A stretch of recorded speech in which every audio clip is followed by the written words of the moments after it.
Beckles. PNM must unite to defeat wicked government. No Pennelope, weak Beckles, the people of Trinidad and Tobago united to remove the evil, wicked, malevolent, nefarious, vile, sinister, depraved, diabolical, malicious, iniquitous, villainous, dastardly, corrupt PNM government.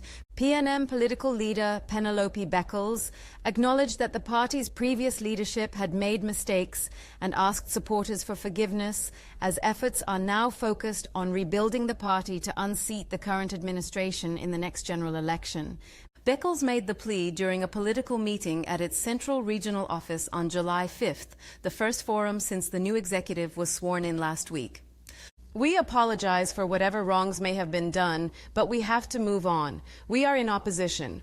We need to get back into government, and we need to remove this dishonest, vindictive, and wicked government, and we can only do that if we unite together and come together as one." She said the party will be hitting the ground to meet with citizens, having recognized that there was a disconnect between the previous leadership and membership.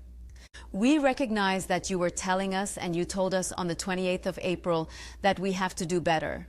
We acknowledge that we made some mistakes, and we have to right some wrongs, and we are giving you the commitment that we are going to do better." The party received some 100,000 fewer votes at the April 28th poll compared to the last election. Beckles thanked those who kept the faith in them and said while she understood those who did not may have had their reasons, she believed they were now having second thoughts after seeing how the UNC was running the country. She said in just 7 weeks in office, the UNC has begun to show their true colors, especially with the thousands who have already lost their jobs. In the largest dismissal, over 300 CPEP contractors had their contracts terminated on June 27th, resulting in almost 11,000 employees under their employ losing their jobs. Line Minister of Public Utilities Barry Patterath since said there were questionable hiring practices and missing financial statements at the company, which requires a serious audit. He described the company as being used as a political prostitute by the former administration. The dismissals have led the PNM to dub the minister Barry the Little Butcher Patterath. Former Education Minister and PNM Lady Vice Chairman Dr. Nian Gadsby-Dolly said while Patterath was the face of the firings, it was Prime Minister Kamla Persad-Bissessar who was the real butcher. "So I speak to Kamla, stop trying to hide behind Barry. He ain't have no skirt tail for you to hide behind, Kamla. We all know that the real butcher is you."